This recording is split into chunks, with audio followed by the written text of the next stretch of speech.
Thank you for staying to the bitter end. Thank you so much. Yeah, I'm Amy Andersen, and I am a captain leader, and I'm the executive director for the El Dorado County Office of Education Special Services Department. And I am Ann England. I am the co-coordinator along with Patty Shetter of the California Autism Professional Training and Information Network. It's a mouthful, which is why we call it Captain. And we are thrilled that you are all here today. Raise your hand if you are also a Captain Cadre member.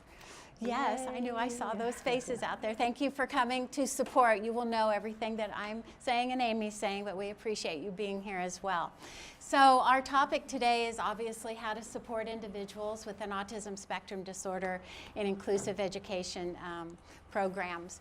And we're talking about that because you guys all know that the numbers of individuals with autism is gone up, and it's now 1 in 59 according to the Centers for Disease Control.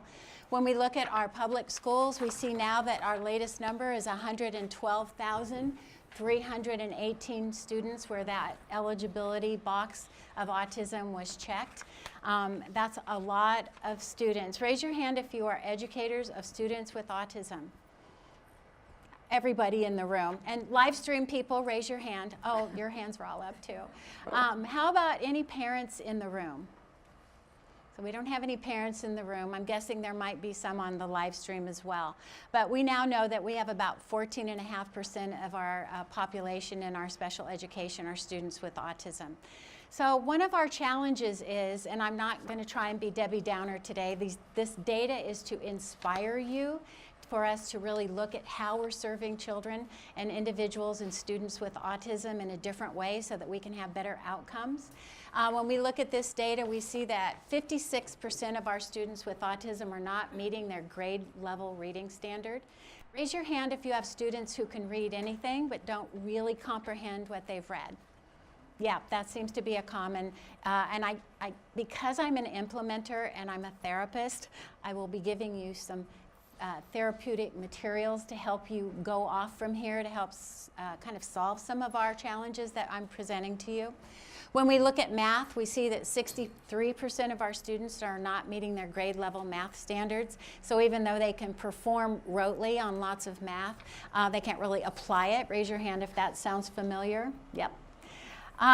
When we had the Captain Summits, and this is your statewide initiative on autism, we have guest speakers, and one of them is a researcher from UC Davis who is doing research with individuals in the area of reading. So we'd like to recommend that when you leave here, you can go to the Captain website, which is your clearinghouse for evidence-based, research-based practices. It's free. And you can see her 1-hour presentation on the latest research on educating and teaching reading to individuals with an autism spectrum disorder. That's like a whole other topic, but like I said, I want to give you guys some tools and resources so that when you leave here today, you're able to kind of continue your professional development in this area. Also, at the UC Davis Summer Mind Institute, the year before, there was a presenter who is actually the co-researcher. She's not there anymore, but her research is continuing on, Dr. Emily Solari, and you can watch that video where she also talks about research on teaching reading to individuals with autism. So there's 2 really good videos. Here's something that I think is amazing. Raise your hand if you're like a teacher who teaches reading and has a classroom. Good. You guys are going to love this article as well as everyone else, but it's called Meeting the Common Core State Standards for Students with Autism. I have permission from the author to reprint this and to give you this little free link. I know you guys are going, really, Ann, how am I supposed to click on that? But you're going to have to type it in. Or you could Google Meeting the Common Core State Standards and you'll come up with this article. It's a really great article, and it's got like everyday language in it. It's not real peer-reviewed journal languagey, you know, like it's accessible is what I'm trying to say.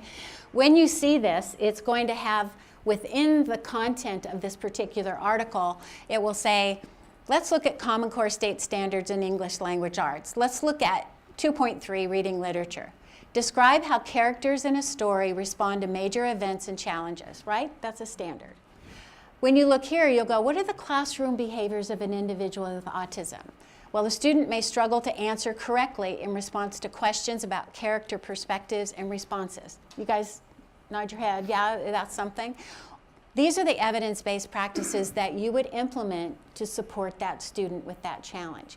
So it's a really great article. I recommend it highly. I think it will help you start to internalize and organize and figure out how we're going to educate students with autism in the way that they're going to learn best.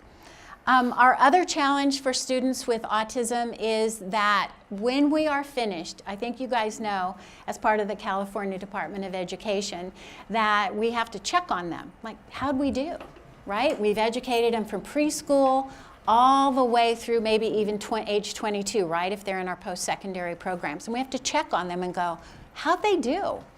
Like, what kind of a job did we do educating these individuals? All of you who have worked collectively from preschool, elementary, middle, high, and post-secondary.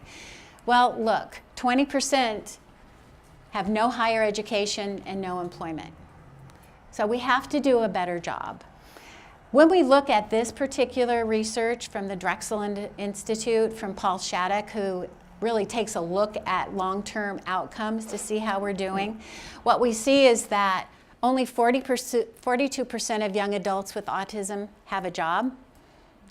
I mean, I'm not a mathematician, but that's less than half.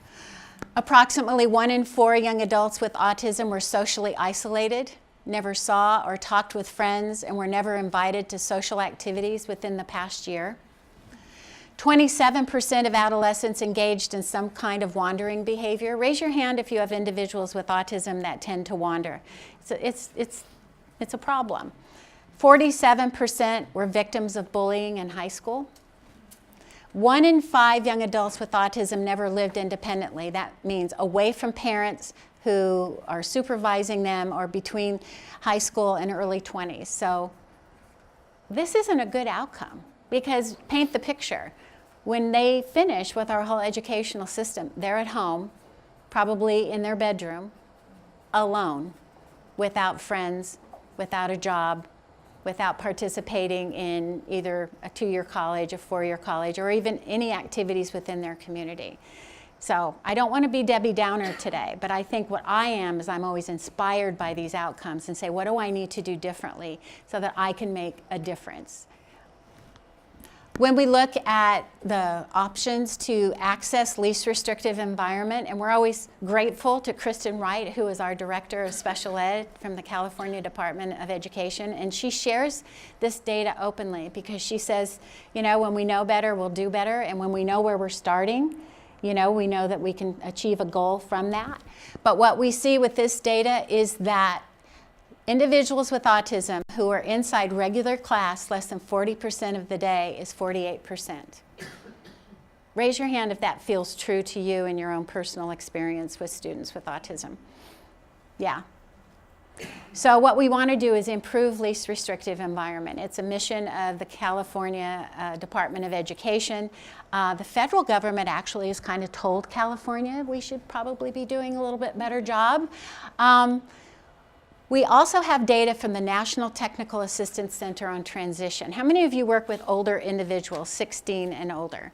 So some of you do. I mean, they do grow up. I always encourage all of you who work with younger students with autism, one of the things I do when I provide a technical assistance project is we have field trip day. And the preschool, elementary, and middle high school, they all go out to the post-secondary program. They grow up. Your job as that preschool teacher is to prepare them. The minute you give that little preschooler a schedule and they're able to go from one activity to the other independently, you've prepared them to participate as independently as possible in the real world. And you guys know that. Well, what NTAC has done is they've researched and published a summary of what were the in-school factors of these individuals who actually seemed to be doing quite well and had an increased quality of life after they left our educational system. And you can see they said, well, these are all the things that were important and that happened. But if you look at inclusion in general education, it's one of the top 4 predictors of post-school success.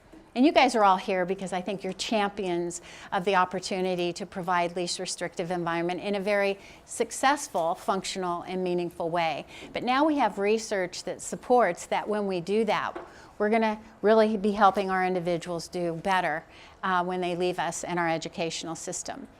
So one of the challenges we have is we have all these initiatives going on in our state. We have positive behavior interventions and supports, we have MTSS, we have least restrictive environment, we have universal design for learning, we have all this stuff going on.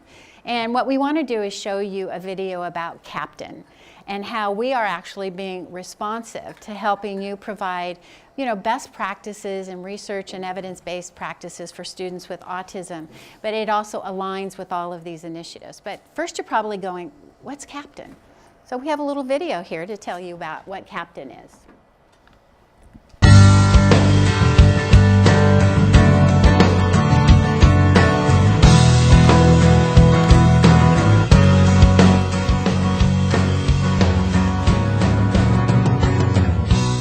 Thank you for your interest in the California Autism Professional Training and Information Network. This network is the culmination of several years of planning and a vision to unify our state around a common set of evidence-based practices for individuals affected by autism. Our efforts began in 2008 when the Center for Excellence in Developmental Disabilities at the UC Davis Mind Institute convened an interagency autism planning group consisting of representatives from the California Department of Education, the Department of Developmental Services, the Family Resource Centers, the University Centers of Excellence in Developmental Disabilities, the Special Education Local Plan areas, and regional centers from across the state. The intentions of this group were to identify potential means to put into action some of the goals and recommendations outlined in the California Legislative Blue Ribbon Commission and the State Superintendent's Autism Advisory Council reports. The Interagency Autism Planning Group focused our efforts on training and the use of evidence-based practices. We developed a vision to provide statewide access to trainings in a set of accepted or agreed to evidence-based practices, using a trainer-of-trainer model that could then be disseminated at the local level. In addition, we wanted to provide a statewide network to allow for ongoing communication and collaboration about new and relevant issues in autism treatment and services. In 2009, the Interagency Autism Planning Group learned about and applied for the National Professional Development Center for Autism Spectrum Disorders Training and Technical Assistance Grant. This Office of Special Education funded project provided us with a set of evidence-based practices validated by research that were identified and verified by national leaders in the field of autism. California was awarded 2 years of training and technical assistance from the MPDC during the 2010-2011 and 2011-2012 school years. As part of the MPDC project, we identified trainers and coaches from the state diagnostic centers, participating SELPAs, and regional centers, and recruited 6 demonstration sites that represent our diversity and variation of service delivery from across the state. All personnel involved in the MPDC project completed the online Foundations of Autism class through the University of North Carolina and participated in summer intensive training institutes to further increase their knowledge and understanding of how to use the MPDC tools and resources. The trainers, coaches, and demonstration site teams also participated in monthly technical assistance calls with the MPDC staff. 3 students were selected from each demonstration site, and appropriate evidence-based practices to address these students' needs were identified. Staff were trained on the evidence-based practices using the MPDC training tools. Goal attainment scales were developed and used to monitor student progress. Fidelity of use of the identified evidence-based practices were measured using the MPDC implementation checklists. Here is a summary of the MPDC ASD project outcomes from 2008 until 2012. Following the MPDC project, our demonstration sites joined with our Interagency Autism Planning Group to prepare for the statewide dissemination of these evidence-based practice tools and resources. The California Autism Professional Training and Information Network, CAPTAIN, was established to serve as a vehicle for this statewide dissemination. We have worked with the SELPAs, regional centers, family resource centers, and family empowerment centers to identify key personnel and leaders in the field to become a part of this network. We developed a website where key vetted resources can be accessed at no charge.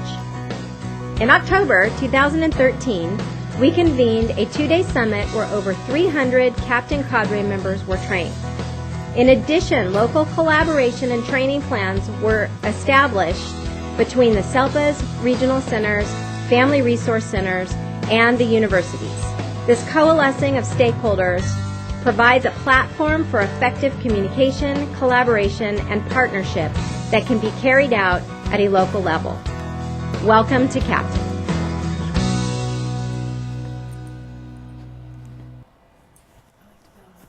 Okay.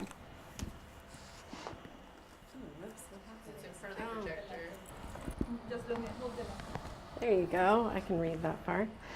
Great. So you saw on the video what is Captain, and Captain is a multi-agency network developed to support you all in understanding the use of evidence-based practices for individuals affected by autism spectrum disorder. So and this is really for across the state of California. And we've talked a lot about data and statistics and evidence-based practices, and really we're gonna today show you where you can access all of that on our website. So we have a training network. We provide technical assistance. If you haven't already heard of Captain in your area, know that there is technical assistance in your area where we focus on those evidence-based practices and we disseminate the information to get it out to the field so that it's usable for you.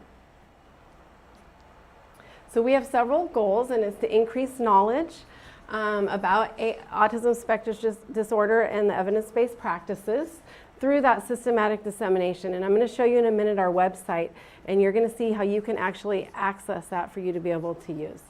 We want to increase the implementation and fidelity of the evidence-based practices in the schools for you, the end user, so that you can have this as a tool in your toolbox that impacts students. So we want to make sure that we're getting it to the communities, the families, and the service providers. And lastly is to increase interagency collaboration to leverage resources and to standardize the practices. And you saw earlier in the video that it really is a multi-agency partnership with several agencies across the state of California. So what does this mean for you? We have all of this great information on our website. And while we're going to do an overview today of some of the evidence-based practices, the great part for you is you're going to be able to access it all when you leave here and implement it on a very usable level. So here's our website, and I'm actually going to let you research that on your own because we really want to make sure we're using this time to do an overview of a couple of the practices. Good. Thank you, Amy. So, what are we going to do to support students in inclusive education settings? Well, we're going to use evidence-based practices, of course. If you guys play a drinking game, you probably will get drunk because I'm going to say evidence-based practices probably 3,000 times today. But there are a myriad of ASD treatments. Treatments for ASD are more diverse than any other known disability, and that is the truth. And the treatment ranges from amelioration to full recovery. And I have to tell you, every morning when I get up and right before I walk in this room, I look to see, is there any research that tells us what causes autism? Is there any research that's come out that says there's a cure? And we do not have that as of today at 3 p.m. But what we do have are evidence-based practices, which we can use to really address the challenges that an individual with autism has to help improve outcomes for them, for sure. And then finally, we have lots of interventions where there is absolutely no scientific evidence that have been recommended, and that's not good. So we are here to recommend for you appropriate research-based evidence-based practices. So how many hits do you think you'd get if you did autism treatment on Google? Well, on October 14th, there were 154 million. And then just for fun, I did it again on October 17th and came up with 177 million. So what we want you to know is those aren't all research-based or evidence-based. And gone are the days where you have to Google autism treatment to find out what you should and should not be doing with our individuals. There are actually 2 reliable research-based, evidence-based resources. Each one, the National Autism Center and the National Professional Developmental Center for Autism, have done what we call critical reviews of the literature. And they actually started from 1957, and they looked at every piece of literature about autism through the years up until 2012. They're currently looking at the newest literature and research that's come out, but they really took a good look, and they used information that met the criteria for what is an evidence-based practice. Focused intervention that have substantial evidence for effectiveness in promoting positive outcomes for learners with ASD, and that's what we want to be using. So there are actually 27 evidence-based practices, not 177 million. You have all been given, I'm going to show you how to use what we call our EBP matrix chart. So at first glance you're going, what is that? And it's got all these colors, and how do I use that? So what we want you to understand is how to use this document so that as you leave here, you'll have kind of like a front and back of the 27 evidence-based practices. So you can see on the left-hand side, we actually have the name of the evidence-based practice and a brief definition. And then what the heck is all this stuff over here? Looks a little confusing, right? But I'm here to help you become unconfused. The research that was accomplished and came out as having, good research that revealed the methodologies were efficacious for individuals with autism, they compiled them into these domain areas. So across the top, we have social domain, communication, behavior, joint attention, play, cognition, school readiness, academics, motor, adaptive skills, vocational skills, and mental health. Okay, so they took all this information and they said, let's put it into these areas so that if you're going to look for something to address communication with your student or adaptive skills, that's going to give you your first place to start. But then the research has been done only on certain age groups and populations, and so you need to know that. It's not just that you have one evidence-based practice and it's good for all students or individuals with autism, because the research was done perhaps with only a certain age group. And so we have to be careful when we're selecting evidence-based practices. So what we might do is look at social, and then we would say, let's look at 0 to 5. And then when there's a color there, it means that that evidence-based practice had research to support it in being used to improve social outcomes with students with autism or individuals. So this one doesn't for that age group, but this one does. Differential reinforcement of alternative and compatible or other behavior. Discrete trial teaching, yep, we got it for 0 to 5. But look, there was no research conducted that validated its use for exercise, extinction, or functional behavior. So we're going to do a little activity, because when you do presentations, you should explain something and then give a demonstration, which I just did, and then I'm going to give you a chance to practice so that you guys can start to learn how to use this particular tool. So let's do this one together, and then Captain Cadre, if people want to raise their hands and you can go help them.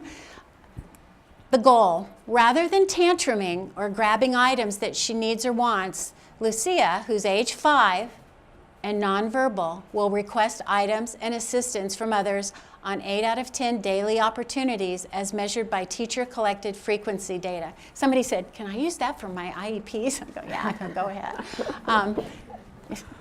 So what is the goal targeting? Raise your hand if you can tell me what this goal is targeting. Requesting. Okay, so when we go here, which one of these is going to be requesting? Communication. Okay, so rather than tantruming or grabbing, she needs or wants, she will request communicate, right? Okay, now what EBPs are options? So we're going to go back. So if it's communication, how old is she? 5, so we're right here. So these are the EBPs we can use. Antecedent-based intervention, nope, nope. Oh, look, we can use discrete trial training. Oh, can't use that one. Oh, we can use extinction. Can we use functional behavior assessment? Yeah. And look at all these. We go to the next page to communication, 5 years old. Look, there's so many to choose from. You understand how to use it? We're going to do one more. And this is where I want you to work at your table. And then the captain cadre, raise your hand if you guys go, what? In order to promote more age-appropriate social communication and adaptive skills, Nate, who's 13, will learn to answer the telephone and respond appropriately to the caller, given 3 common scenarios as measured by speech-language pathologist observations. So at your table, what is the goal targeting? And then what EBPs are your options? So work in your groups and raise your hand if you want one of us to come around and go, it still looks like a bunch of green and yellow and blue and white. So raise your hand if you need help, and the captain cadre will come around and support you.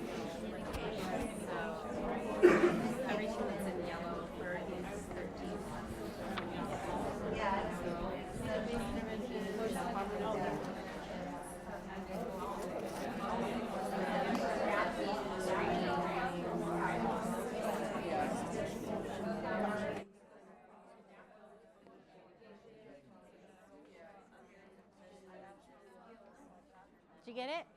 I do. My question is what's the difference between the green, yellow, and blue? It was to help you see, instead of they're all blue, you would go, wait, which one is for that age group? Got it. So it's the color of the age group. It's the color of the age group. Good question, though. A lot of people. Sorry. So you have adaptive, and then you found his age, and then you found all the yellows.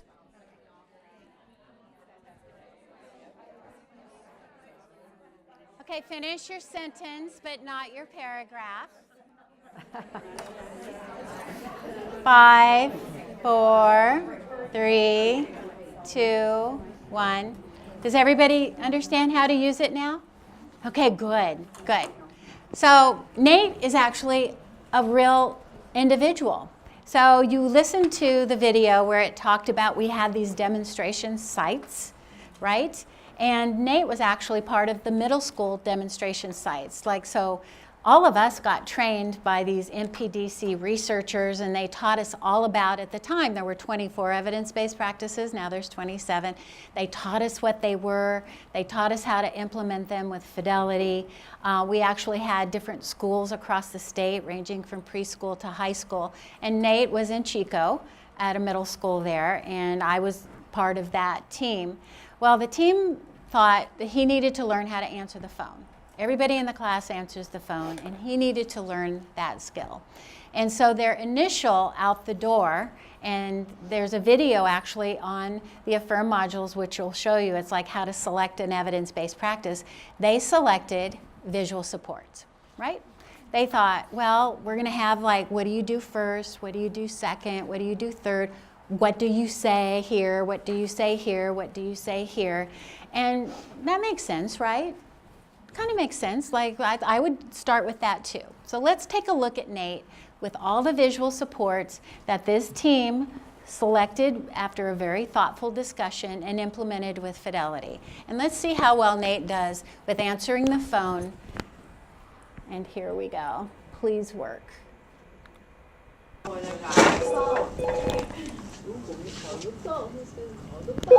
Miss Pleasant's class, students speaking. This is Hank. How can I help you? Ruth Ann's not here right now. May I take a message, please? Make sure the person comes to the phone.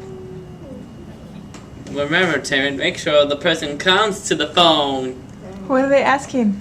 Yeah, set the phone down next to the receiver quietly.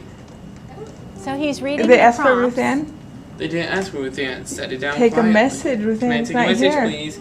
Set it down quietly. Nate, Set it down quietly. Hang up. no, you're taking a message. I'm taking a message. He's trying, but he's kind of Ruth Ann is confused, not. right? Can I take a message, please? What's your name, please? Sam. What is the message? Needing lots of prompts from the teacher. Lots of educators look at his pencil. The birthday grip, cake is right? fair. Least of our issues today.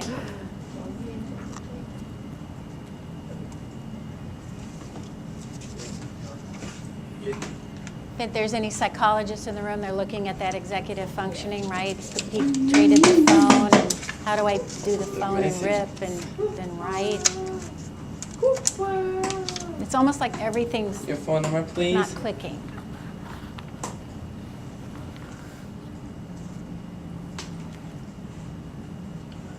Eight seven seven. 877. 877. 877. Fail on the bottom row after hanging up. So he's reading the script. But on that message, say, I will give Ruth Ann the message. Set, Checking in with the teacher. hang still up needing the prompts. phone. So he did the best he could, and he was given an evidence-based practice for visual supports. But that wasn't quite it. So the team got together and they said, what other EBP, right? So they go back to the matrix, they look at that, they go down, they go, let's try video modeling, right? So you get out, at the time it was called the brief, they got out the implementation checklist, they followed the directives and created a video model of him to follow. But first he had to do it and learn. So the first thing is he watches it, and he watched it 2 times. He watched it on one day, and then he watched it on the next day. And now I'm going to show you day 3, after he's watched a video modeling exactly what he's supposed to do when he answers the phone in Miss Blissman's class.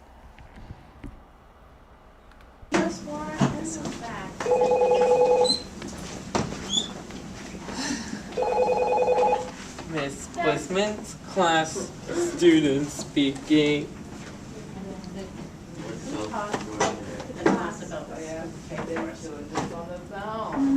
No.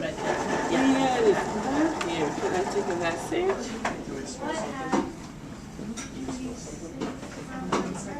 What's your name, please?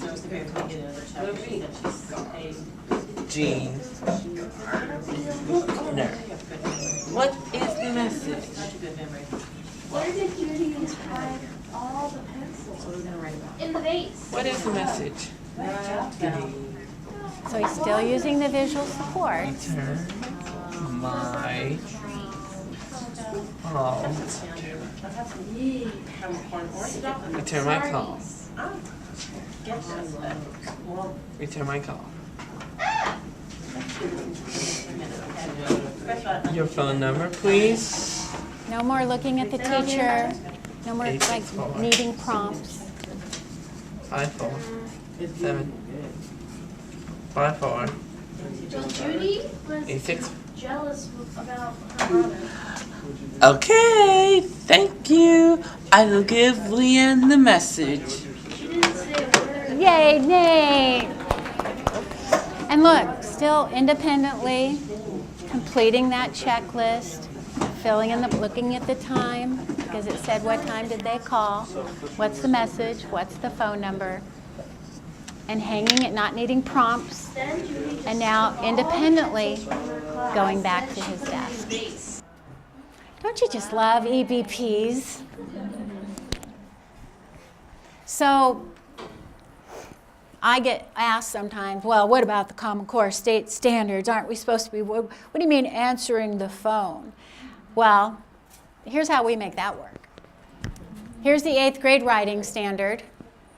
Produce clear and coherent writing in which the development, organization, and style are appropriate to task, purpose, and audience. Do we now have a standards-based activity in our classroom happening? We do, but I'm not going to stop it there because my background is speech-language pathology. Speaking and listening. Adapt speech to a variety of contexts and tasks, demonstrating command of formal English when indicated or appropriate. Is the speech language, are any SLPs in here? I know you are. So there's a few. That's how you do a standards-based speaking and listening goal that works on adaptive skills and communication skills in a functional, meaningful way where we make sure that it's generalized and it's something that he needed to learn how to do, right? So these 27 EBPs, that matrix you guys are holding in your hand, all of this is free, and if we have time at the end, we wanted to get to the other EBPs that we're going to talk about. This is on the Captain website, free. You just go there, click on resources, it's the very first one. It's actually in English, Spanish, and German, because we know someone who speaks German. She goes, I'll make that in German. We go, oh, okay. Sounds good to me. And I think there's been a Cord. A breach. Sorry, I have to have it over by me. Okay. So now you're probably thinking, well, this is a great resource, but I feel a little overwhelmed because I not only need to build capacity in myself, but my colleagues, an aide, a general ed teacher. Where exactly do I start? Because this can be really overwhelming. So we have an amazing tool. It's called the Affirm modules. They're autism-focused intervention resource modules. And it's free, and it's a learning tool. And it is designed to really give you and your team a step-by-step process for planning, using, and implementing the evidence-based practices.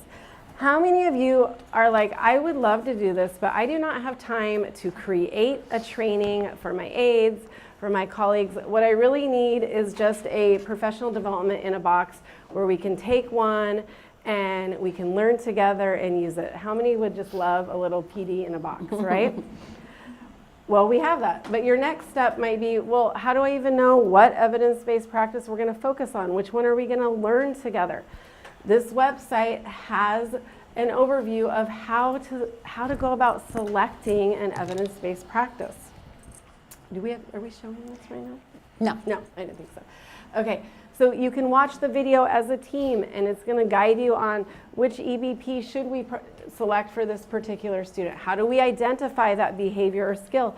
Because you may have colleagues or practitioners or general ed colleagues who are like, I can't have this kid here because they can't sit in circle time, but they aren't sure how to identify the behavior or skill that they want, and that's the starting point or this launching pad. So my favorite part is this, the implementation resources. One of the pieces that's important that you probably saw earlier on one of the Captain websites is implementation with fidelity. These are highly specialized interventions for students with autism. That's what the EBPs for autism are. And when you implement a highly specialized intervention, it's really important that the whole team is implementing them with fidelity, which we don't have a lot of time to go around making sure every single general ed teacher is able to implement with fidelity. So we have these Affirm modules, and there is an amazing planning, using, and monitoring implementation checklist that our own colleagues, you yourself, can build your capacity to make sure that you're doing the right steps in the right order to ensure the fidelity of implementation. I cannot emphasize enough that really the Affirm modules are professional development in a box. There's so many resources we're actually not even going to be able to scratch the surface. But this is one of those that is critical to making sure we're implementing it appropriately with our appropriate highly specialized intervention is that checklist. You can get a certificate, you can get continuing ed units. You can also just use the module without that. You can create your password, your username, and go without the CEUs for BCBA, for SLPAs, SLPs. So a lot, like my team will pick a module to go through a month. And they'll watch the videos, they'll use the implementation checklist over a month, and then they'll come back and talk about how it went. So the reality is you can use the certificate or you can just go through the module, but it's free, totally free. The one thing I'd like to add here, the SLPs, it will count for your license and your Cs. Everybody else is going, what's that, but you don't need to know. And then the BCBAs, any BCBAs in the room here? Okay, it'll count for your type 2 live streaming people out there that may want those. But the other thing for you educators, I know that you get step increases based on the units, and you might want to go to your, whoever you go to ask for things, because this is tied to the University of North Carolina, Chapel Hill. It's a university-based online professional learning area, and that certificate, I think if I was your boss, I would count it toward that as well, but you might want to do that. I've also had directors of programs for paraeducators, instructional assistants, that they would actually count it for them too. So it's worth, you know, because we need motivation. Amy's going to talk about reinforcement later, but that's another reinforcement, that if you can get something in return for the time, effort, and energy, you're going to help kids with autism, but you can also have a little bit of a personal gain for your continuing ed. And there's quizzes along the way to check for your understanding. So the learning modules follow a broad age group and age range. So it's something I want to point out. There are learning modules for early learning. So if you're maybe an early learning interventionist, educator, they have the modules for young children, birth to 3. And for older individuals with autism spectrum disorder. I know we saw a couple people who raised their hand that work with adults. So these modules also are going to be important for older individuals.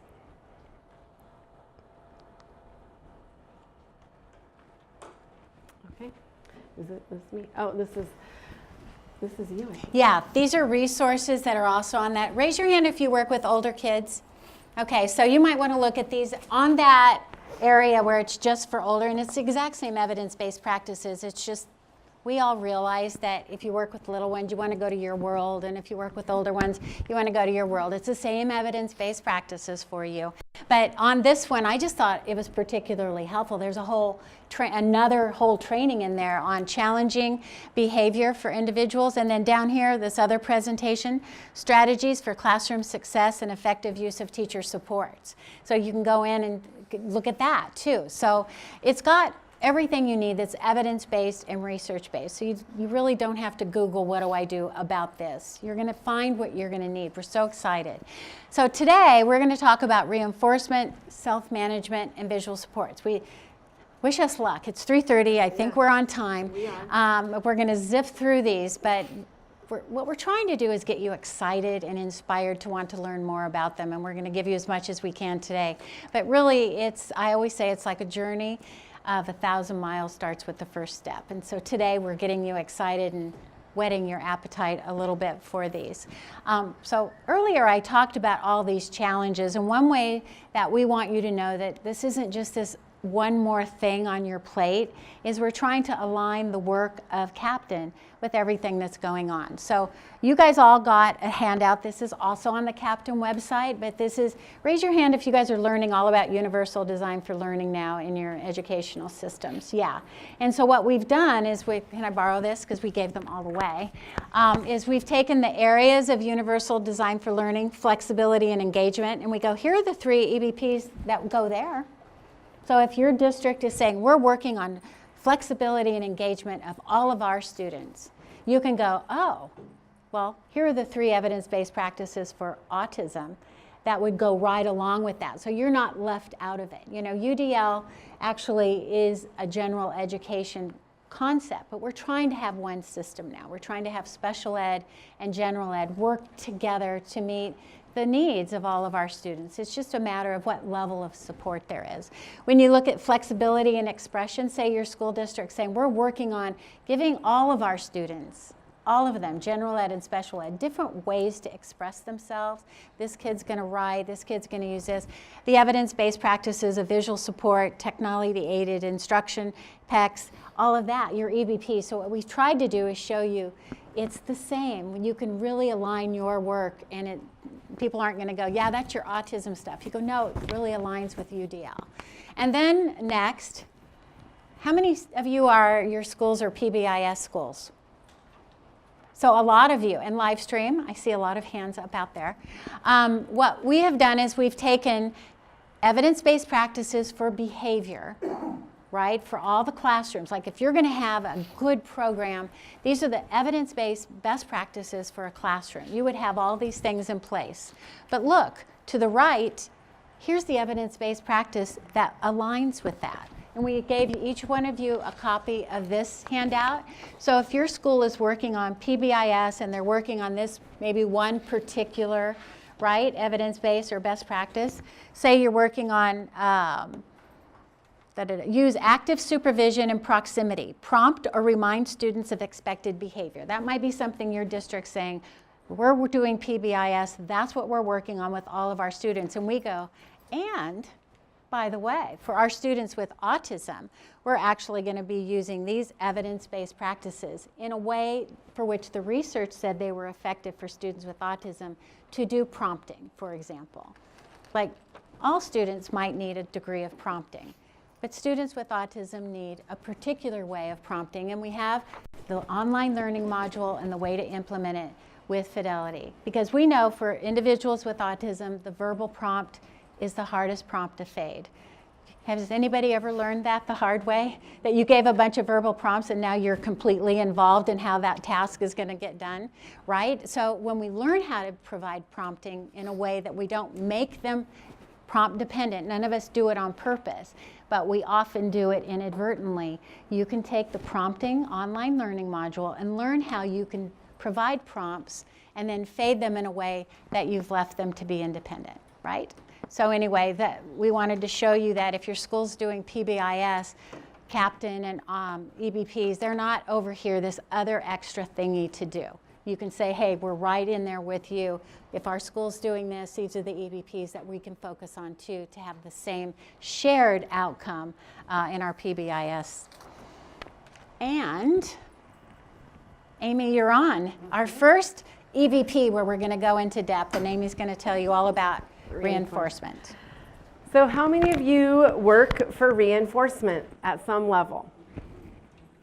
I go to work, I get a paycheck, right? We all enjoy reinforcement. We do something that we've worked really hard at, a colleague gives us verbal praise, right? Reinforcement is a really good thing. So what exactly is reinforcement? It describes a relationship between a behavior and its consequences. And if a behavior increases in probability when the consequence is delivered or given, that consequence is a reinforcer. So I'm going to repeat that. If the behavior increases in probability when the consequence is given, that is a reinforcement. So let me give an example. Let's say you have a student who is having difficulty sitting in circle time. You want to increase the amount of time, their behavior of sitting in circle time. So the behavior we want to increase is sitting in circle time, right? We want to increase that behavior. We want them to actually sit the whole time. And I'm sorry for all you secondary people. Yes, I taught elementary school, so a lot of my examples are just naturally elementary. So let's say this student has an absolute favorite activity, and we're going to give it to them after circle time. The probability of them sitting longer in circle time to be able to have this consequence, the positive activity after circle time delivered to them, is going to increase their likelihood of them staying in circle time. It's kind of a tangible example. So we're going to talk about visual schedules, we're going to talk about reinforcement, but we want to connect this to our tiers of intervention.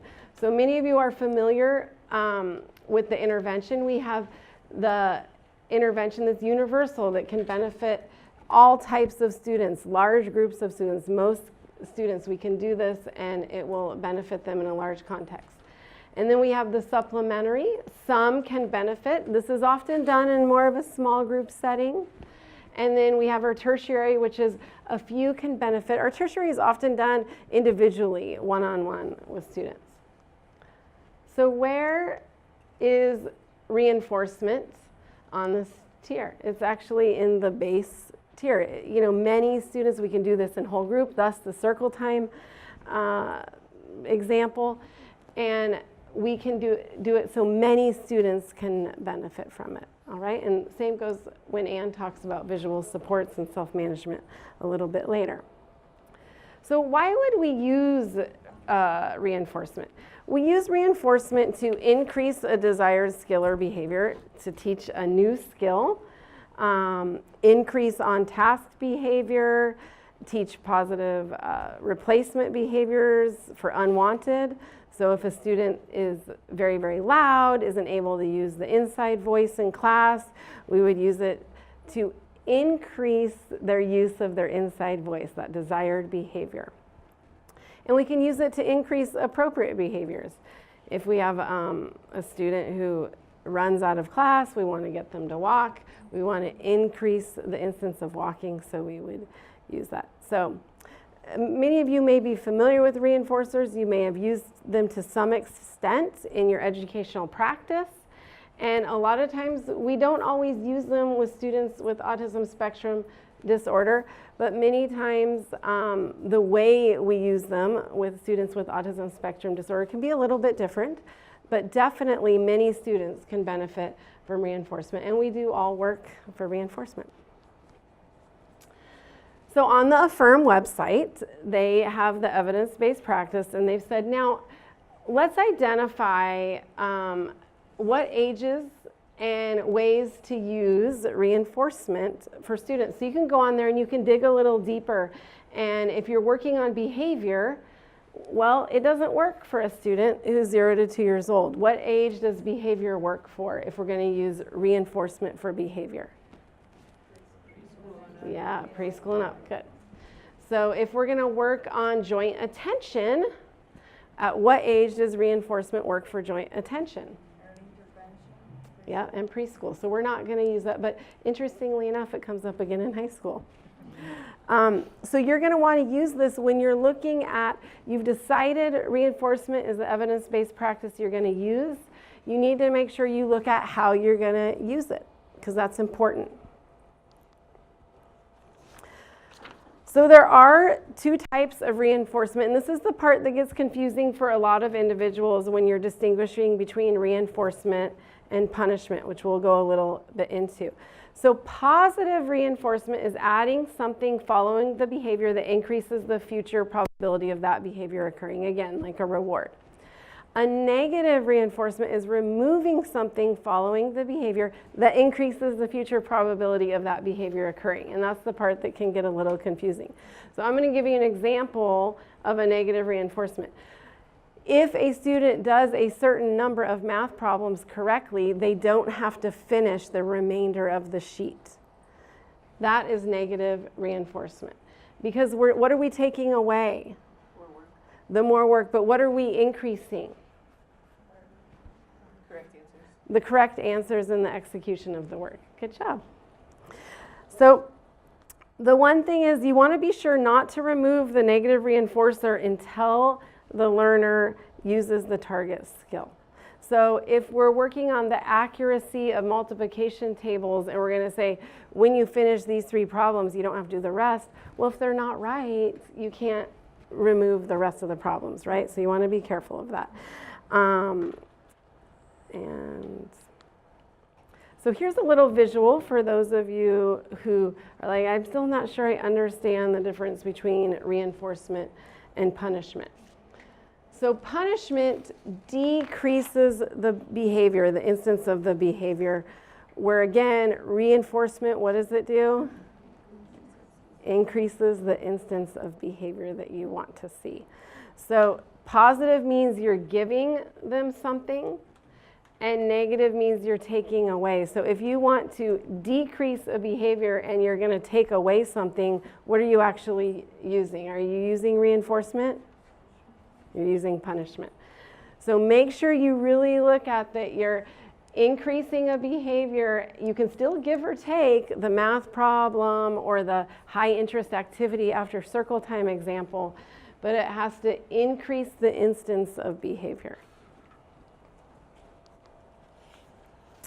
Here are some more concrete examples. So if the student has a huge affinity towards computer time, they love being on the computer, When you complete your work in the allotted time, you're going to get 10 minutes on the computer. That's going to be a positive reinforcement. You want to make sure it's a reinforcement they actually enjoy, right? If you finish all the work in the allotted time, you're going to get a homework pass and you're not going to have to do the work later. That's the negative. The punishment would be if you do not finish all this work in the allotted time, I'm going to give you more. That's punishment. Or if you don't finish the work in the allotted time, you're going to have to stay in at recess. Okay? So, what do we need to do before reinforcement? First of all, the student has to know that they have instructions of what's expected and what they're going to get or what's going to be taken away. What's expected of their behavior. Some students are going to benefit from the pictures. When you finish your work in the allotted time, you're going to get computer time. Or you're going to get to hold the train for 5 minutes. Okay? You can also do for our students with autism spectrum disorder who do better with the words and the checklists, you're going to do the written instruction. When the assignment is done, I get to choose one of these. Make sure that the student is aware of what behavior is being reinforced and what's going to be given and taken away, and that it's specific to the student. And I don't want to say the most important thing, I don't want to weight anything, but it has to be chosen by the student at their interest. It has to be one of their interests. If you say I get to play 10 minutes with trains after I work on my budget at work, I'm not really going to care about that. So I'm just going to delay working on my budget, right? So make sure it's something that the student chooses and has a high interest or affinity for. Okay. This is again from the Affirm modules. When you're working with the student on what the reinforcer is going to be and giving the example, you want to talk about, you can do it with picture. Why am I pointing there? Picture, written or verbal, okay? So if you have a student that works more off pictures, make sure that you walk them through the definition and you're using a picture. You can do written, and the highest level is going to be verbal, but you want to make sure they still understand that what you're telling the learner, what's expected, and what they have to do before they get their reinforcer, which might be the break here, right?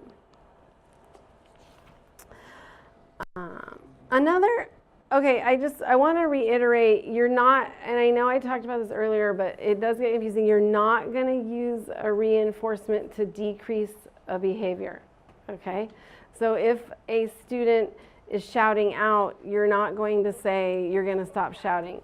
It would be you want them to increase them raising their hand, okay? Does everyone have a clear understanding of that? Yeah. Okay, good. So another type of reinforcer is a token economy. How many of you are familiar with token economies? Okay. Have any of you ever seen a token economy for a student where they get to pick what they're working for?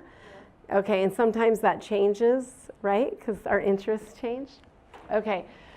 So a token economy is when students are given a tangible token, and this is a Velcro board here that you can see, and the little stars get Velcroed on and off, or a sticker or a chip, and they work and they build up to exchange that for a desired item.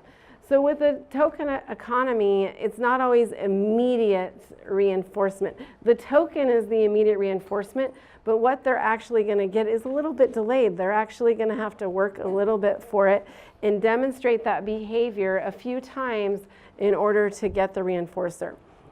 Sometimes we work on approximate behavior. Have you heard that term before, approximate behavior?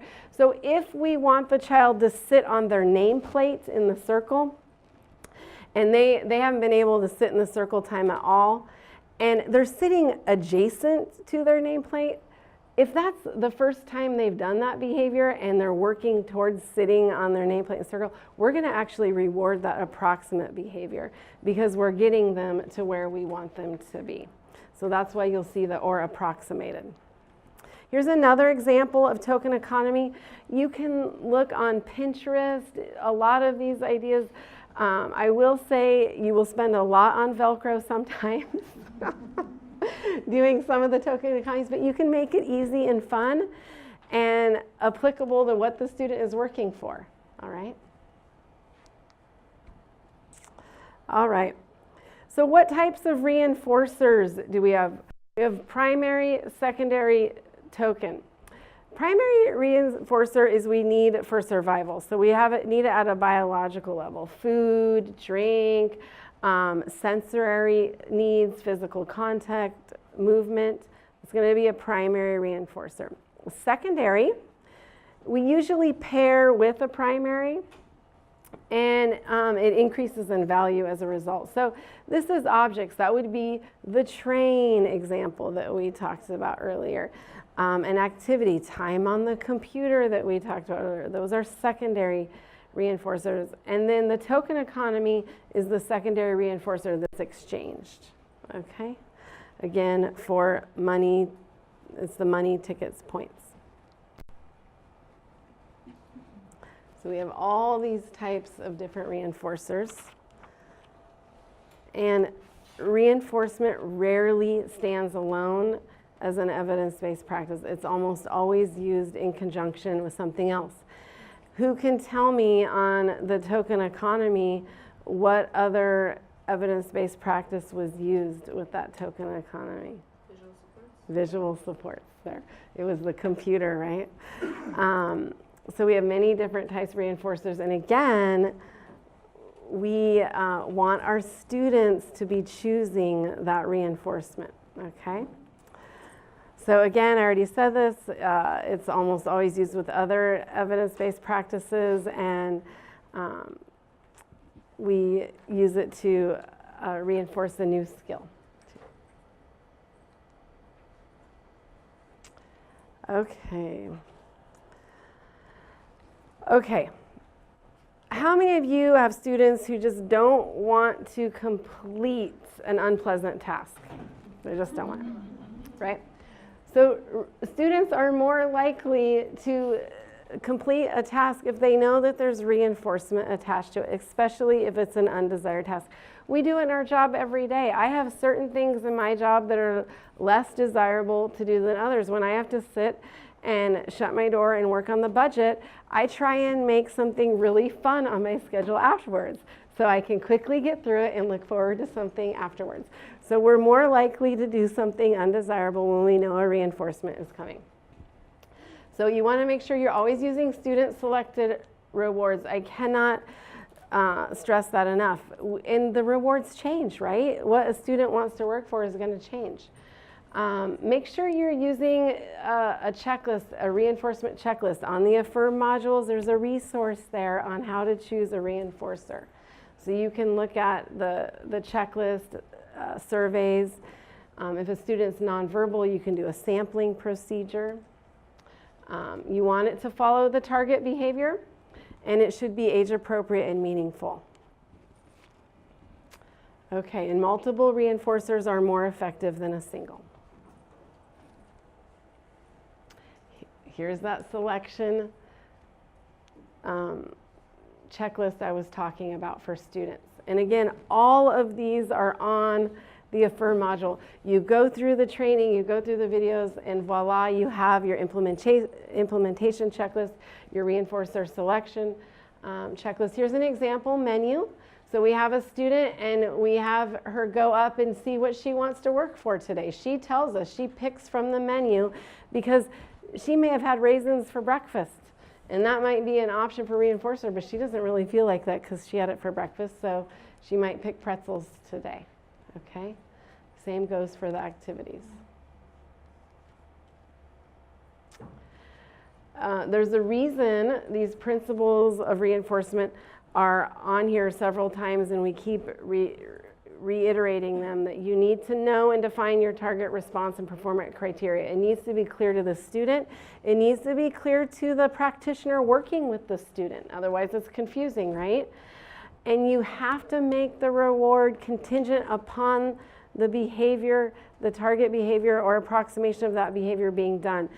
If the child doesn't do the behavior and gets the reward, that's confusing, okay? And the reward has to be immediate and paired with that verbal or social praise. And you want to make it natural. If we're making it so that it's in an unnatural environment, in an unnatural way, they're going to be unlikely to actually generalize that behavior because it's contrived. Okay, we have the Affirm resources and modules. We have our step-by-step guide. I was not kidding when I said it is professional development in a box.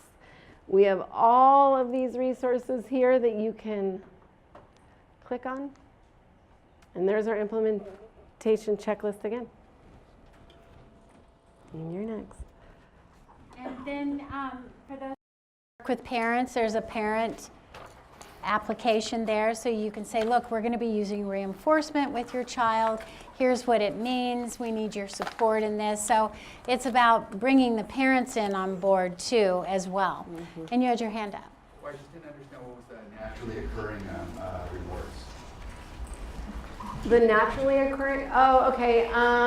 The naturally occurring are like, would you say natural consequences equivalent? So again, if you finish the math problems correctly, you get to not have more math problems.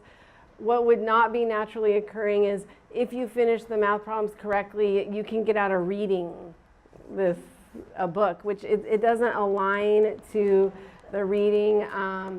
Let me think of another naturally occurring. Well, like the homework pass. So for an older student, if what you want them to do is execute the actual work, it's naturally occurring that they get out of the homework later.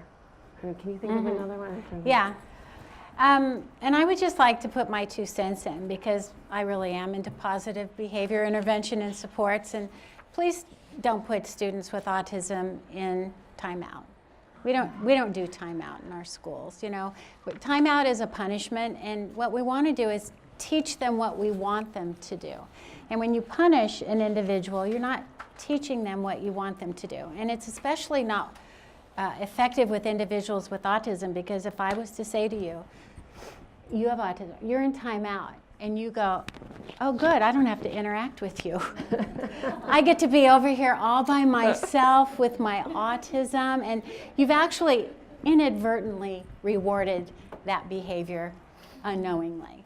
And so if you ever get to that point, and I'm just putting my behavior hat on. Any other questions about reinforcement? Okay. We have 20 minutes to get through the next 2 EBPs.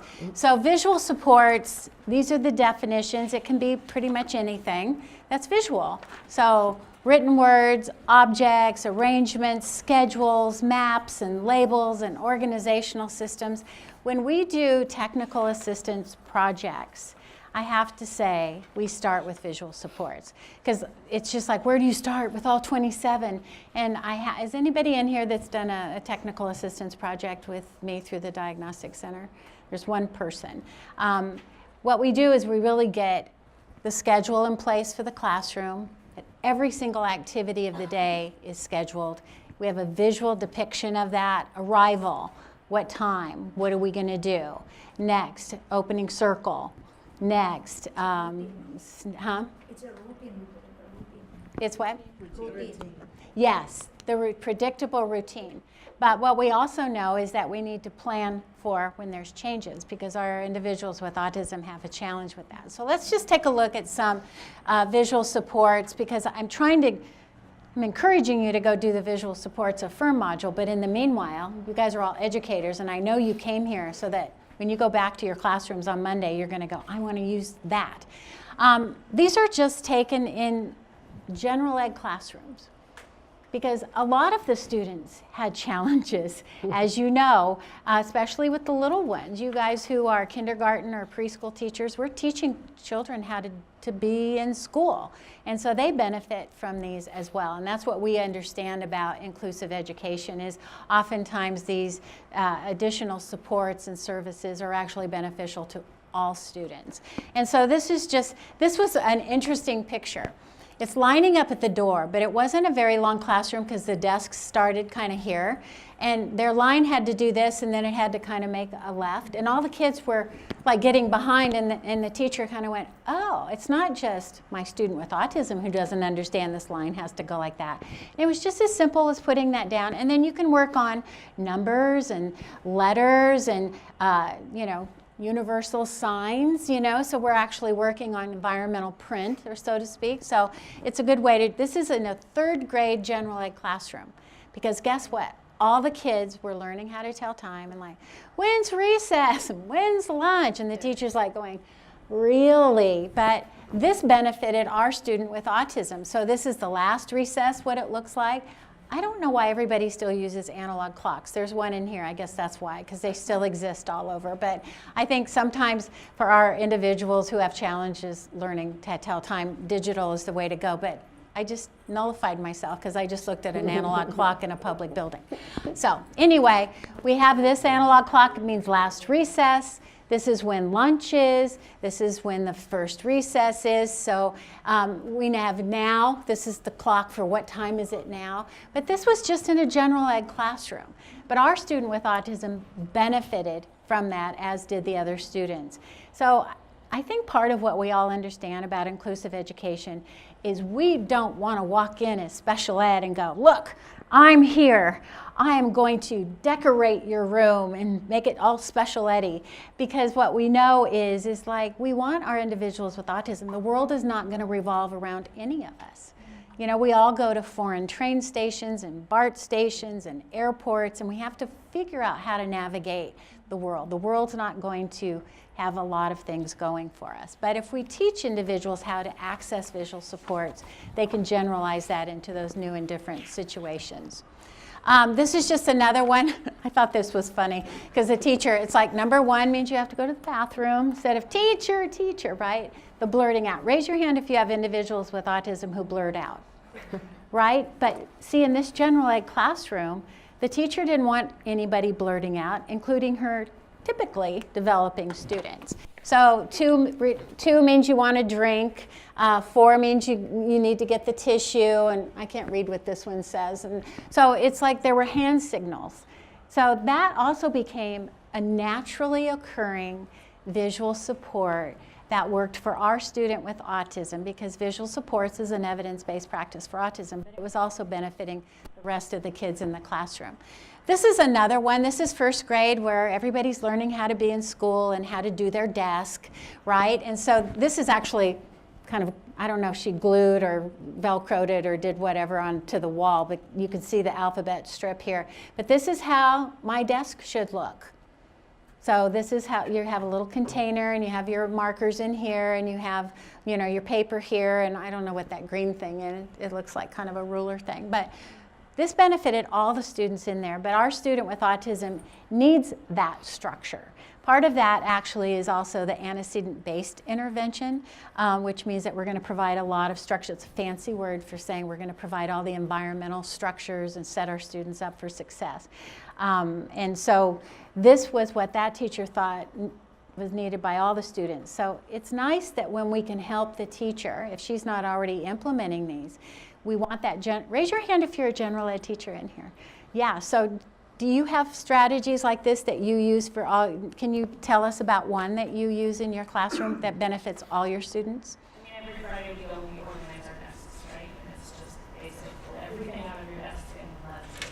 And do you use a visual support to help them know? Yeah, so she's already using that. So it's really wonderful to walk into a teacher's classroom who's already using that instead of imposing something kind of artificial. And it benefits all of your students, right? Not just students with autism. This is to help our students. Sections of the binder are color-coded and coordinate with their book covers. So blue means history, right? Yellow means math, so that they can use the visuals to match. The whole point is we don't want our students to be prompt dependent. Like, get your math book, and get that other one's your math workbook.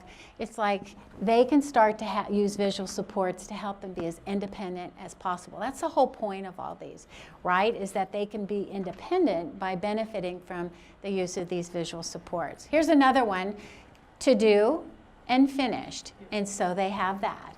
It's very helpful. The planner use and structured end of the day routine. So we're going to do this, and this was for all the kids in the classroom. And then you're going to put it in your daily planner. Oh, 4 o'clock.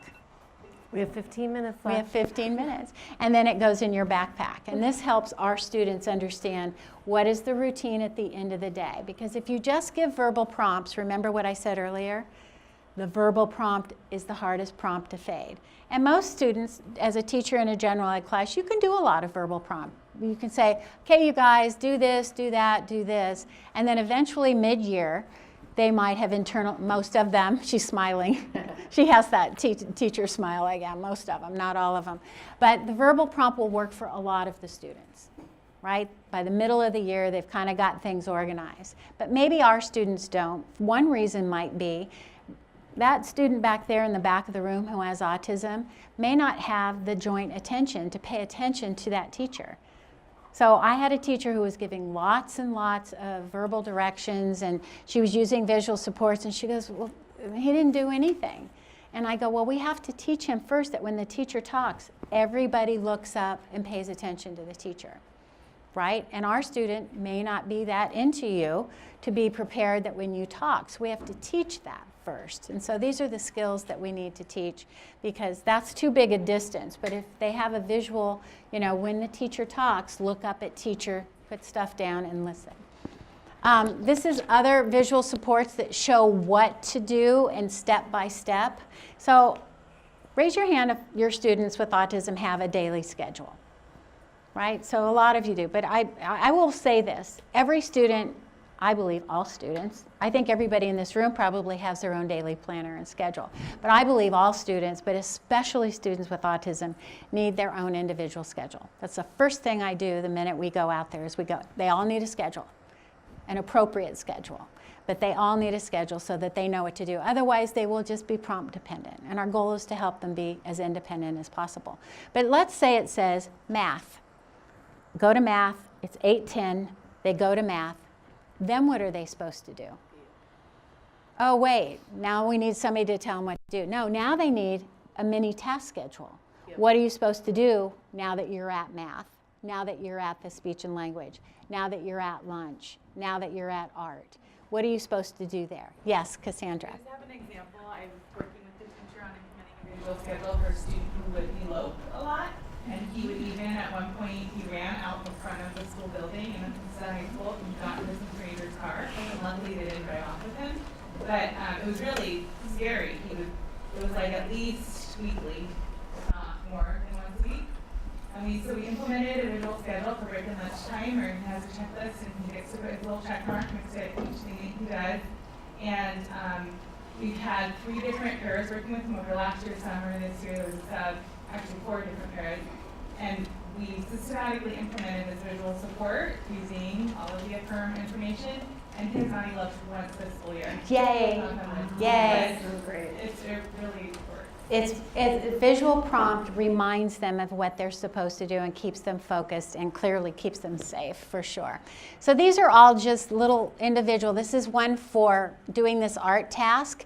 First you do this, then you get the scissors, then you glue it, and then you get to go do play. So they just sit down, and we've got it very clear. This is a student who can read. So first you do look at the agenda, you do your homework folder, you do your pencils, you do your dear book, your dear track, and then you do that. So it tells them what to do. For the morning routine, greet teachers. Put backpack in cuppy. And then they had to add, put your vest on. Put communication book in the mailbox. Take your binder to the yellow circle table. Sit at the yellow circle table. So that's the morning routine, so that they can learn to do that as independently as possible. We had to teach them to do that. And they did have instructional assistants, and then it was like, okay, back away from the child and let the visual support do its job. Yes? So was there another schedule waiting for him to get back to the yellow circle table? Yes, and then we're there. Now what are we going to do? And you know, somebody said to me once, well, he had a schedule, but he knows what's going to happen now. And I go, yeah, well, change happens. It happens a lot. You guys have on Wednesdays all over the world, I think, especially in California, school's a half day, right? Or guess what? You have an assembly on Thursday. Or guess what? The speech and language or the APE teacher called in sick. There's no PE today. And You guys, how does that work out for you when there's a little change like that? Kind of hard, isn't it? So visual supports can be used for communication. We know that. This is the one we have down there. I know there's a picture symbol from Boardmaker, and it's this one. It's the sign language, like for help. Well, that's More. I mean, but there's this other one. No, don't use sign language for individuals with autism. What do you do in class when you need help? You're going to raise your hand, right? So we want to have that there so that when they go, hey, and we can go, oh, I'm supposed to raise my hand and ask for help. That's the visual support. I need to take a break. So all of these different ways to help us learn how to communicate. Again, visual supports that show opportunities for choice making. So it is time for free choice. I get to pick an activity to do. I want to, and then they get to choose, right? They're going to choose what's of special interest to them. Again, that's another what we call antecedent-based intervention, special interests. And so gone are the days where we say, oh, they're just obsessed with Moana. We're trying to restrict that. We don't do that anymore. It's actually an evidence-based practice. And what we want to do, it helps them engage and be interactive and connected to the work that you want. It's great for reinforcers. Now, if it's too much and it starts to impede, their attention to the work that you want to do, then what we can do is build into their schedule. First, we're going to do math, and then you can talk about Moana for 2 minutes, or you can look at your Moana, whatever, and then we're going to go do art. And you can build in a way to have moderation so it's not impeding their ability to be connected to us. But always use their special interests. I remember I went into the class one day, and they hid something from the student, right? And guess what he did? He went over to somebody else's schedule and found the icon for it and went, I still want that. And they're like, oh no, what do we do? And I go, don't restrict it from them, right? It's a special interest, and have them use it as a reinforcer. Use it as a way to engage them in their math. We had a student the other day at our diagnostic center who didn't want to do the math. And they said, well, she loves cats. I go, well, put a cat sticker at number 1 on that math page, and a cat sticker at the last one, and see if, go find she knew Aussie cat, she knew all the names of the fancy cats. And guess what? She did her math just to get to the last sticker. So it can be magic. I will do anything for the reinforcers that I like. Well, almost anything. Visual supports show behavioral expectations. So sometimes instead of, shh, be quiet, stop hitting your feet, put your shoes on, do this. What we want to do is use visuals and not use all those verbal prompts. Can you tell? Sometimes I go into classrooms, and the people I coach do like me. I'm very nice, but I will tabulate the number of verbal prompts they give. Because what I want them to do is to use the visual supports. And so instead of telling them not what you don't want them to do, you tell them what you do want them to do using the visual supports, like quiet, sitting, working, okay? That's what we want them to do, and we're going to give them visual cues. Visual supports can help with transitions, absolutely. So, dry erase boards are really good.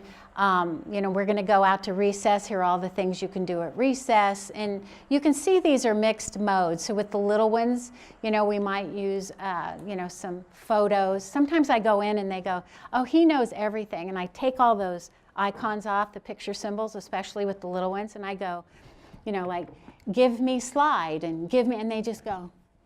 I go, yeah, I think we need to use photos. So we have to use the appropriate picture symbols so that they're functional and meaningful. And she goes, well, they learn to memorize those. And I go, no, I want them to understand it and to really understand that that means this, so that they can really know that what they're doing. Self-management and self-monitoring, we use a lot of visuals for that, and it helps our students, engage in critical thinking and understanding, and again, helping them be as independent as possible. Have you guys seen this new time timer one? Isn't it like delightful? I mean, I just love it. For those of you who don't know, and I don't make any money off of time timer, this is like dry erase board, and and by the way, when you buy it, you just buy the shell. Because they all came, I bought 6 of them and I got a bunch of shells. They go, oh, you have to buy the timer separately. And I go, what? Well, way to tell me. Anyway, so you have to go buy this to go in the little slot and that. And in the back, look, it's a place for all your pens. But just at a moment's notice, you can go first. And I think this is really good, especially like you're going to sit down and at a moment's notice, you go first do this, and do this. Because sometimes you can't get the lesson plans in the art class or the speech and language, or you're going to math and they go, look, we're going to work on the mission. We're going to do this. And you go boom, boom, boom. And then they can check it off. Don't they just love to check that off? And I have to say, I love to check things off too. And again, the dry erase boards are super helpful as well, and lots of kids use these. This is Jason. He's a student that I worked with. This is his daily planner that everybody else gets issued to them, so his doesn't look, weird or different from everybody else. And so this is what he's going to do, and these are all his visual supports that help him self-manage how he can participate in his 5th grade class. I know you can't see him that well, but he has a tendency to be a little bit loud. And so in the self-management affirm module, it's called the Incredible 5-point scale. And it's a way to work. And I usually tell like speech language pathologists, this could be what you could work on with them. But number 1 is when you're silent. Number 2 is a whisper. Number 3 is your inside voice. Number 4 is outside. Hey, throw me the ball. And number 5 is fire. So incredible 5-point scale. But once it's taught and developed and the student knows that, and now we're in the classroom and it's on his desk, and Jason did this, he'd go, he liked to remind the teacher when she was off schedule. It's 10:12, we're supposed to be, so she could just walk by and do this, like that, and point to 4 or 5. And he knew, because we'd worked with him on a one-to-one to teach him this particular self-management visual tool, that guess what? I need to tone it down and do this. This one, he needed visual reminders for self-management. It is okay to erase and fix a mistake, because he was a crumbler. One mistake, crumble, throw away, I got to start. You guys have kids like that? So this is a way that we worked on teaching him. And we would go, when we start to see the crumble come, when we go, and he'd go, oh, yeah. And we'd review these with him in the classroom before. Use your finger to read. He would forget to use his finger, and he'd lose his place, get frustrated, and it wouldn't be good. Focus when waiting your turn. Look and listen. Sit quietly. So these were all the things that he needed support with. And before we got in there, people were verbally telling him, sit quietly, raise your hand. You don't have to crumble that up. Here, just go ahead and no. So we moved to, this is self-management using the visual supports and the visual. This is another one. Raise your hand to ask for a break or comment on changes in the routine.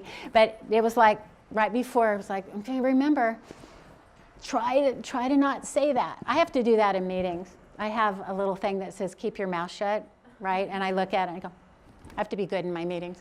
These are Brady's for the little ones, shh, and then I need help again. He was a little one. For the ones who just love to talk about their favorite topics, which is amazing and wonderful, but not everybody wants to hear that much about a certain topic, we can start to work on self-monitoring of that. He can have 5 tickets to talk about Moana, right? And when your tickets are gone, then we're done talking about Moana. Or provide them with their own self-monitoring chart. I had to get a silent one because it was a little too, they started liking the clicking noise. But this is a check. I find most of my students with autism love to make that check. And I do too. I like to get things done. So if you're wondering where to start, we would suggest that you go to the Captain website and just click, click, click all over the place. You don't have to Google anymore. Contact your Captain Cadre. So if you go to this part of the Captain website and just click on Captain Cadre, find out who your people are in your region. So Cassandra, you're part of, Captain 007, and that's Monterey County, San Benito County, what other counties? Santa Cruz, Santa Clara. So, she's part of your Captain Cadre. So name some other area that somebody has. Where are you from? Are you from? Are you from? Oh, you're going to be inundated. So anyway, find your Captain Cadre. They can answer questions. They can help you. They can do what they're supposed to because they have to meet requirements to stay a Captain Cadre member. They review that Affirm website. I would just start with visual supports if you need a place to start. Even if you think you know about visual supports, think about doing it with your parents and with your para-educators. Try to meet in job-alike groups. Any of you in job-alike groups? It's just the best way to learn. Check out the Ask a Specialist. I write that. It's questions and answers about autism. Like I had, somebody asked me a question, what do we do about adolescents who are going through puberty that have autism? And I answered the question, and I gave them research-based and lots of tools and strategies. And so you can go on there, and I don't do it in peer-reviewed journaling language. I do it in regular language. So you can call me anytime. You could ask a question or look at the archived questions on that. And then I would suggest subscribing to this newsletter to stay on top of everything about autism. It's just a fast-moving topic, and it's important to be on top of the research and the evidence for that. Go to the Captain website, look at all our resources. There's tons of videos and everything on there. You can even take this course free, and it's out of the University of Davis. Everyone who belongs to Captain has had to take this online course to be a member of, and you can do it free. It's free to you too, and you can count it again for your continuing professional development. Go to the Captain website. Look at our social media. We have a Facebook page and Instagram. I'm going to take a picture of you now and put you on Instagram because I think you guys are an awesome, attentive audience. And you've been so patient at this last section of the day, so we appreciate you hanging in there. And that is like a work of art. Thank you, sir. I mean, I'm afraid to look at what I said. But anyway. And Lindsay and Katie, thank you too. Lindsay in the back has been doing all the audio video for you online participants, so thank you. Any questions from online?